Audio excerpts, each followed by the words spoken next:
and gals, kabalik na po kami. So we'll continue our discussion with Kuya Samson. Kuya Samson, na-inspire ka ba kay Kuya Darwin? Yes po. Anong plano mo sa mga darating na panahon? Siguro gagayahin ko yung ginawa. Malay mo kung Oo. papalarin din. Oo, kung kaya niya, kaya mo Kaya rin natin yan. Bali, anong unang plano mong gagawin para kahit pa paano maka one step ahead ka? Or Siguro pag halimbawa tanggalin kami sa trabaho, siyempre bayaran, kakaroon ako ng puhunan. Yun, kukuha ako ng gaya nito ba? may ano ba? May plano ba silang magbaklas na naman ulit ng mga empleyado? Saan to kuya? Paligaspi.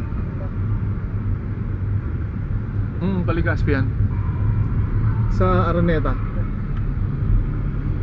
Bakit may plano na naman ba ulit ang company nyo na magtanggal na naman ng employees? Sa ngayon hindi ako sure, pero siguro magkaroon ganun kasi nga wala kang binibigay yung biyahe sa amin. Okay. So nakakaramdam ka na. Pero Sa- may ipon ka naman ba, kuya?